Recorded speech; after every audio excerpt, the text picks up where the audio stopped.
Praise lord. బాగున్నారా? సామెతలు 11వ అధ్యాయం 5వ వచనం. యథార్థవంతుల నీతి వారి మార్గములను సరళము చేయును.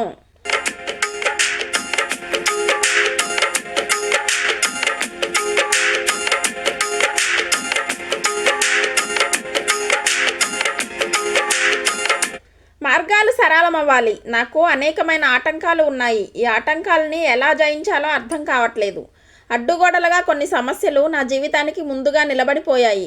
వాటిని దాటుకుని ముందుకు వెళ్ళనివ్వకుండా పరిస్థితులు నన్ను అడ్డగిస్తున్నాయి. స్థితిగతులు, పరిస్థితులు, ఆర్థిక ఇబ్బందులు, మానసికమైనటువంటి డిప్రెషన్ కావచ్చు, కొన్ని ఒత్తిళ్ళు మనిషి జీవితానికి ఆటంకంగా ఉంటాయి. ముందుకు పోనివ్వవు. పోదాం ముందుకు అనుకున్న ఆశలు ఉండొచ్చు. నీకు ముందుకు వెళ్ళాలన్న ఆలోచన ఉండొచ్చు. ఎస్, అది దేవుని బిడ్డల యొక్క ఆలోచన. నీతిమంతులు అలాగే ఆలోచిస్తారు. నేను బాగుండాలి అని ఆగిపోరు, కానీ నేను బాగుండాలి, నా కుటుంబం బాగుండాలి, సంఘం బాగుండాలి, పరిచర్యలు బాగుండాలి. ఆ నీతిని మనం ఎక్కడి నుండి పొందగలం? మనలో ఎవరు నీతిమంతులు? యేసుక్రీస్తు ప్రభువే నీతిమంతుడు, పరిపూర్ణ నీతిమంతుడు. ఆ పరిపూర్ణమైన నీతిమంతుని మనం నమ్మి ఆశ్రయించినప్పుడు ఆయన చిందించిన పరిశుద్ధ రక్తంలో నీ ఆత్మ, శరీరం, మనసు కడగబడుతుంది. దేవుని బిడ్డ, అందుకే యేసునందు విశ్వాసం ఉంచమన్నాడు. ఎందుకండి యేసునందు విశ్వాసం ఉంచి ప్రార్థన ఎందుకు చేయాలి? ఆయన పరిశుద్ధుడు, పవిత్రుడు, నీతిమంతుడు. నిన్ను నీతిమంతుడుగా మార్చేవాడు, నిన్ను పరిశుద్ధపరిచేవాడు. ఆ యేసుక్రీస్తునందు విశ్వాసం ఉంచటం వలన అది నీతిగా ఎంచబడుతుంది. నీతిమంతులుగా దేవుడే మారుస్తాడంట మనల్ని. నీతి అనేది మనం ధరించుకున్నప్పుడు మనకు మార్గాలు సరళమవుతాయి. యెషయా గ్రంథం 45వ అధ్యాయం 2వ వచనం. నేను మీకు ముందుగా పోవచ్చు, మెట్టగా ఉన్న స్థలములను సరళము చేసేదను. మెట్టగా ఉన్నాయి, ఎక్కలేకపోతున్నావు.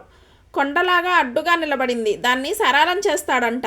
ఆ ఎత్తు ప్రాంతం అంతా కూడా క్లీన్గా నువ్వు నడవడానికి వీలయ్యేలాగా, ఈజీగా నువ్వు ముందుకు వెళ్ళే విధంగా ఆ మెట్టగా అడ్డుగా ఉన్న కొండలను, ఆ భారమైనటువంటి ఇబ్బందులు, ఆ సమస్యలు ఏదైతే ఉన్నాయో, కొండ వంటి సమస్యలు నీలో నుండి దేవుడు తొలగిస్తా అంటున్నాడు.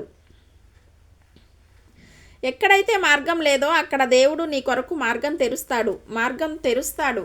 దారి లేని దగ్గర దారి చూపిస్తాడు. ద్వారం లేని దగ్గర ద్వారం తెరుస్తాడు. స్తుతించినప్పుడు మార్గములు సరళమవుతాయి. కనుక దేవుని స్తుతిస్తూ ఉంటే దేవుడు నీకు నూతన ఐడియాలు దయచేస్తాడు. స్తుతియాగం అర్పించేవాడు నన్ను మహిమపరచుచున్నాడు. వారి కొరకు మార్గం సిద్ధపరచుకుంటున్నాడు. రక్షణ మార్గము, ఆత్మీయమైన మార్గము, అభివృద్ధి కొరకు మార్గము, ఆర్థిక అభివృద్ధి కొరకు మార్గము, జీవితంలో ముందుకు వెళ్ళడానికి మార్గాలు సరళం చేసే దేవుడు నీకున్నాడు.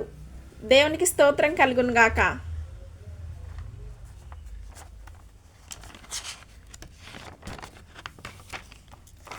అందుకే దేవుని స్తుతించడం ప్రారంభించు. ప్రతి సమయమందు నీ స్తుతి నా నోట ఉండాలి అని ఆశపడండి. దావీదు మహారాజు దినమునకు ఎన్ని మార్లు స్తుతించాడంటే 7 మార్లు. దావీదు అంటాడు, దినమునకు 7 మార్లు నా దేవుని స్తుతించెదను అన్నాడు. టైం పెట్టుకుని మరీ స్తుతించాడు. ఈరోజు ప్రియులారా, దేవుని స్తుతించే మనసు కలిగి జీవిద్దాం. దేవుని ఘనపరుద్దాం. ప్రభు కృప మీకు తోడై ఉండునుగాక. చిన్న కీర్తన పాడుకుందాం. రాజా నీ సన్నిధిలోనే ఉంటానయ్యా, మనసారా ఆరాధిస్తూ బ్రతికేస్తానయ్యా. యేసు రాజా నీ సన్నిధిలోనే ఉంటానయ్యా, మనసారా ఆరాధిస్తూ బ్రతికేస్తానయ్యా.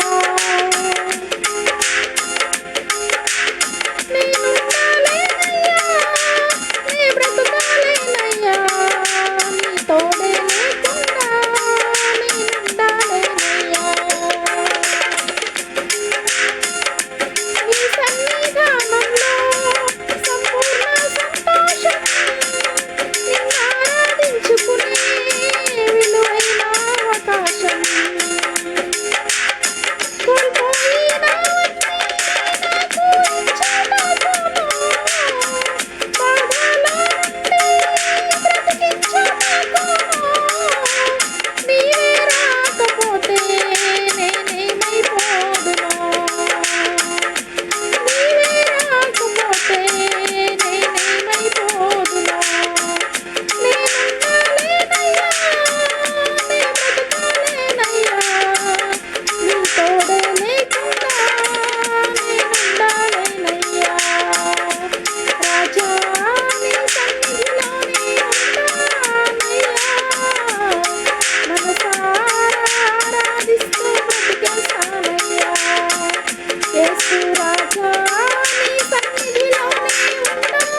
పారిపోరు నన్ను విసిగించెనా, మనుషులెల్లారు నన్ను తప్పు పట్టినా, ఒంటరి వాడే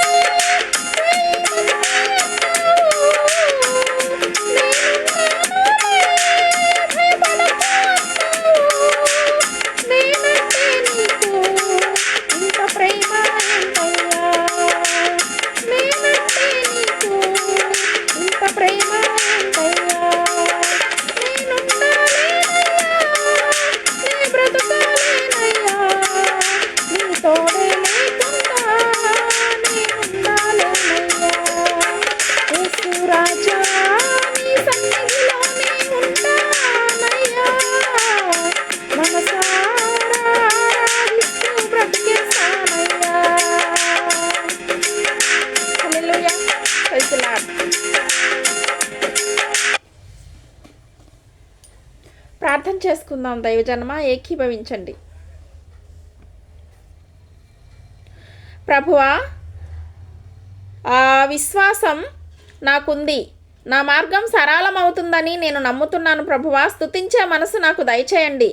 దావీదు మహారాజాయుండి కూడా ఎంతో బిజీగా ఉన్నా అతడు దినమునకు 7 మార్లు స్తుతిస్తే నేను కూడా నిన్ను స్తుతించాలి ప్రభువా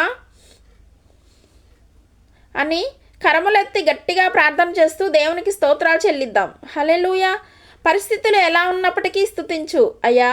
నా స్థితిగతులు ఎలా ఉన్నప్పటికీ స్తుతించే మనసు నాకు దయచేయి. స్తుతించి స్తుతియాగం అర్పించుట నాకు నేర్పుము ప్రభువా. స్తుతియాగం అర్పించువాడు నిన్ను మహిమపరుస్తున్నాడు అని సెలవిస్తుంది నీ వాక్యం. అవును నాయనా, నేను స్తుతియాగం అర్పించే వ్యక్తిగా ఉండాలి, నిన్ను మహిమపరిచే వ్యక్తిగా నేను ఉండాలి డాడీ. నీవు నాకు రక్షణ కనపరచునట్లు మార్గం సిద్ధపరచుము. స్తుతియాగం అర్పిస్తుండగా మాకు మార్గములు సిద్ధపరుస్తున్నందుకు నీకు స్తోత్రం తండ్రి. ఈ రాత్రి నెమ్మదితో పడుకొని సురక్షితంగా కాపాడబడినట్లుగా నీ అగ్ని కంచెవేసి మమ్మను కాపాడండి. నీ చిత్తంలో కొనసాగే కృప మా అందరికీ దయచేయమని యేసుక్రీస్తు ప్రశస్త నామంలో వీరందరికీ చక్కని నిద్ర దయచేసి తెల్లవారి లేచే కృపను మాకిమ్మని క్రీస్తేసు నామంలో అడిగి వేడుకుంటున్నాం మా పరలోకపు తండ్రి. Amen, amen. ఈ వాగ్దానాన్ని మీతోనే ఉంచుకోకుండా లైక్ చేయండి, షేర్ చేయండి. అనేకులు ఈ యొక్క ఛానల్ సబ్స్క్రైబ్ చేసుకోమని తెలియపరచండి. సబ్స్క్రైబ్ చేయని వారు కూడా సబ్స్క్రైబ్ చేయండి. Good night. God bless you.